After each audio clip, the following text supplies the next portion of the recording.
Did Donald Trump sell top secret classified information, use it for profit, and compromise our national security interests?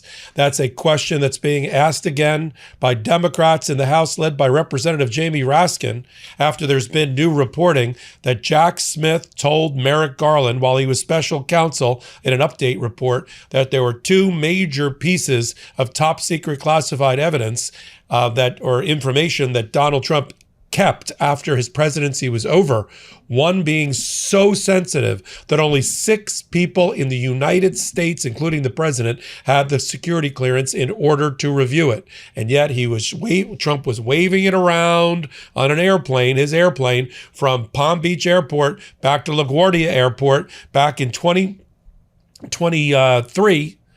And with Susie Wiles, his now chief of staff, but then she didn't have a top secret clearance then either, then just the CEO of his super PAC, and a secret war plan document that could relate to the Middle East. And now we get right to it. Jack Smith told Merrick Garland, according to the new report, and now picked up by Jamie Raskin, that the reason they believe that Donald Trump kept all of these things, his sticky-fingeredness, his hoarding, his refusal to turn it over, was not because he saw them as mementos. It's because he wanted to profit from them, use them in his business transactions and dealings, because at the time, he never thought he'd be coming back to office. And so he wanted to profit with it. He was doing business with the Saudi Arabians and the people in Dubai and UAE and the rest for real estate deals and cryptocurrency deals. And he wanted to have something in his back pocket. That's the question that Jamie Raskin raises.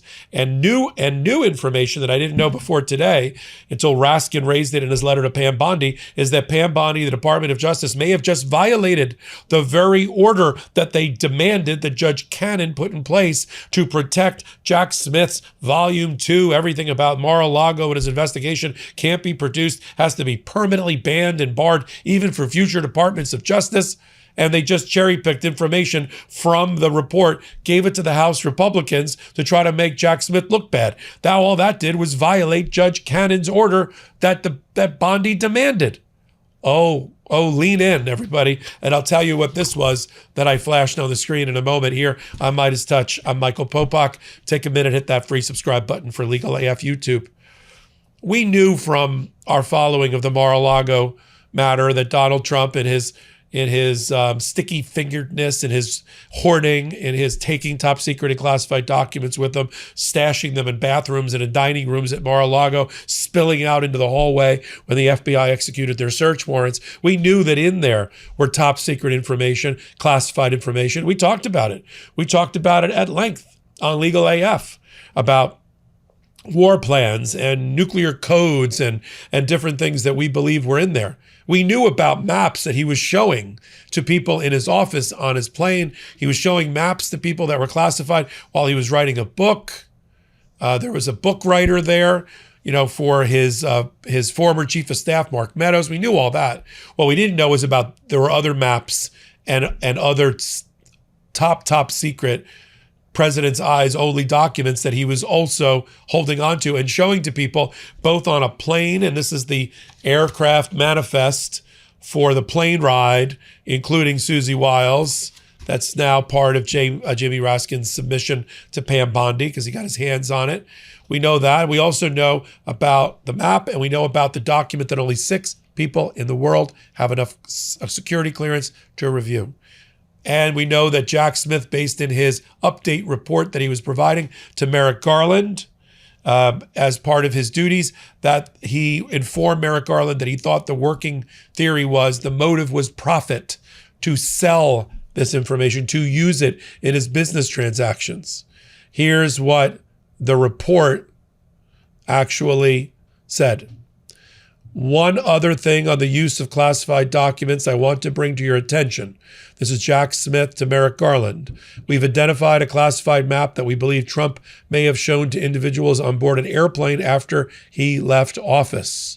This is an 11-page memo. Our investigation indicates that Susan Wiles, the CEO of Trump's super PAC, she's now the chief of staff, was aboard the flight and witnessed this event. A further 2 bullet points about the map were redacted in the memo. It's not good. So here's how Jamie Raskin puts it in this letter I'll put up on Legal AF Substack for our paid members. This is Attorney General Bondi. Why would Donald Trump go to such extraordinary lengths to steal classified documents, hoard them, and refuse to return them in the first paragraph? Together with Donald Trump, your Department of Justice has been fighting tooth and nail to gag Special Counsel Jack Smith and bury his report to answer these questions. But apparently blinded by the frenzied search to find any scrap of evidence that could be twisted and distorted to level an attack against Jack Smith, you have quite amazingly missed the fact that some of the documents you provided to the House Republicans to embarrass Jack Smith include damning evidence about your boss's conduct and may well violate the gag order that you and Trump wanted and demanded from Judge Aileen Cannon. He goes further, all in all black and in bold print. We'll put it up on the screen. These new disclosures suggest that Donald Trump stole documents so sensitive that only 6 people in the entire U.S. government had access to them, that the documents he stole pertained to his business interest, and that Susie Wiles, then the CEO of his super PAC, witnessed it and witnessed him showing off classified map to passengers on his private plane.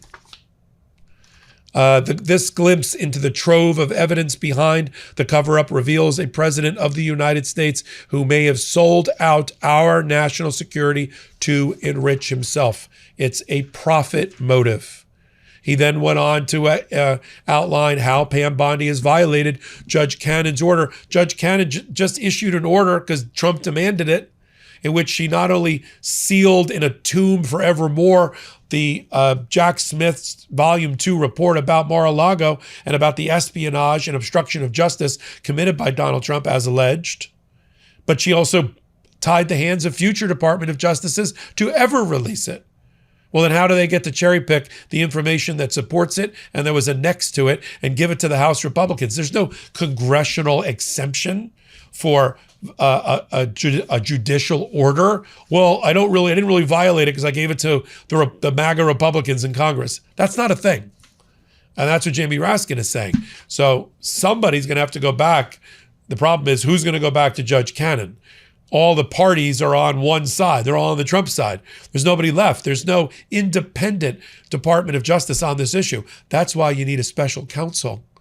Pam Bondi needed to, based on the Department of Justice manual and statute, she should have already appointed a special counsel, right, to replace Jack Smith, to continue representing those interests after the case was over. But she didn't, and she won't. So he is demanding the following. And says, we're ready to receive the information because we have a sensitive compartmented information facility, a SCIF. 1, who was on the plane with President Trump from Florida, Bedminster, New Jersey on June 3rd, 2022? Who was on the plane? Who on the plane did he show the classified map to? What did the classified map detail? Which documents did President Trump improperly retain that were pertinent to his business interests? And which specific business interests? Which members of his family engaged in his business ventures saw or were made aware of the content of these classified documents, including Junior, Eric, Jared, Ivanka, and Barron in your answer? Oh, Barron's in there. Which documents did President Trump steal that was so sensitive that only 6 people in the entire federal government had access to it? Did any of the documents he stole or showed to others relate to the U.S. government's war plans in the Middle East? We're waging war there right now. Did any foreign actors access or attempt to access these classified documents that were uploaded into a staffer's computers? Why is this important now? I mean, we have reporting out there that the Saudi crown prince is against ending the war in Iran. Maybe he's against ending the war in Iran because Donald Trump showed him a classified map and some classified information a few years ago, and that's given him more confidence and more intel than he would normally have. See, when Trump left office, he never thought he was coming back. He thought he was done, and he was just going to pursue real estate deals and transactions, sell some more Trump steaks and golf shirts, and open up a cryptocurrency business and an NFT business. He was as shocked as anybody when he ran for office and won again. So that explains the profit motive, right? Selling out America's national interests. Now, we knew some of this before, but the fact that it's now writ large in Jamie Raskin's letter and a demand, and where Jamie Raskin, he starts pounding the table, and I'm going to bring him on Legal AF for a briefing of our audience, good things happen. Investigations happen. Forget the initial knee-jerk reaction of the Trump administration. Oh, Jamie Raskin's a failed what? Failed what? Lawyer? Constitutional scholar? What? Representative? We don't see him that way. There's nothing there. He was cleared. Donald Trump was never cleared.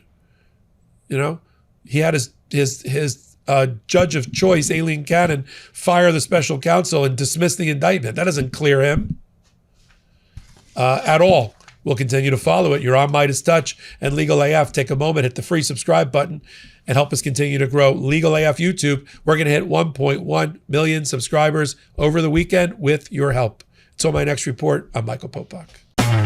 Can't get your fill of Legal AF? Me neither. That's why we formed the Legal AF Substack.